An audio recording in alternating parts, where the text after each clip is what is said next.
Is the influencer marketing bubble bursting? Wall Street Journal seems to think so, and that's exactly why we're coming after them.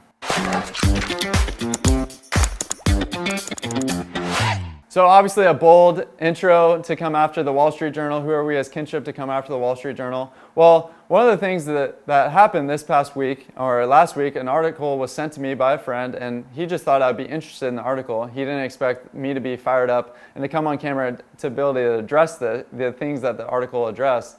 But basically the article, and it'll show up here, is online influencers tell you what to buy, advertisers wonder who's listening. So the subtitle was, billions are paid to social media personalities to pitch products in an influencer economy riddled with deceit. So basically the main concerns of this article and what it was raising and bringing awareness to his Wall Street Journal's audience was influencer rates are increasing year after year. It's getting a lot more expensive to work with influencers. At the same time, engagement rates are going down organically. And also a third kind of sidebar topic was the issue of fake followers. And so I wanted to take time to address those three main concerns that Wall Street Journal addressed. And overall, the market and the point of the article is that brands overall are just losing trust in the influencer marketing industry. And so I want to take those three things and address it and point out to you that you shouldn't have those concerns.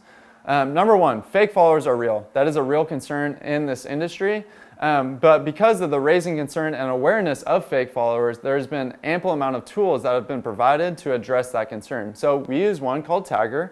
I can go to X influencer, I can go and run an analysis of their fake follower percentage. And we will not work with anyone below 80% of real followers. So we want 80% and above of people that have real following, that they're not bots or computers or some people out in distant countries that actually aren't a profile. So point blank, that shouldn't be a concern when addressing influencer marketing.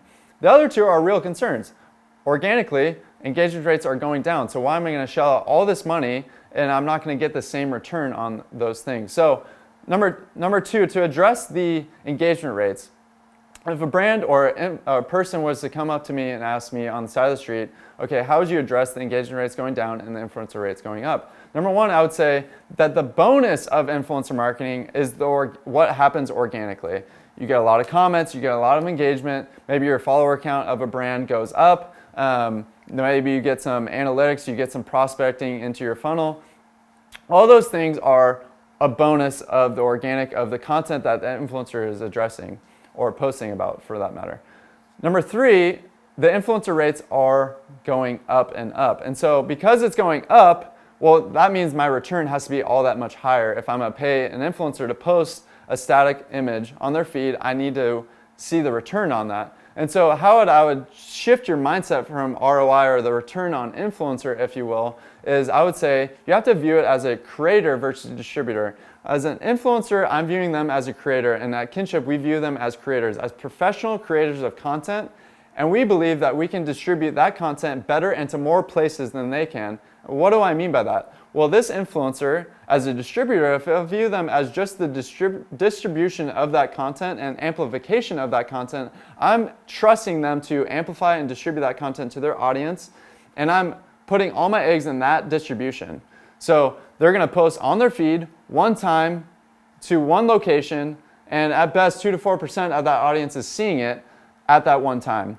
Versus I have this content from the creator, it's professional, it's cost effective, and then I'm seeing this content and being able to redistribute it to a PDP page, an email, a blog, and drive SEO, et cetera, et cetera. And so shifting your mindset from distributor or amplifier of that content to the creator of that content, us being able to own it, or you, the brand, being able to own this content because you guys have more places to distribute that content than they can. So hopefully this is helpful. Have a great day.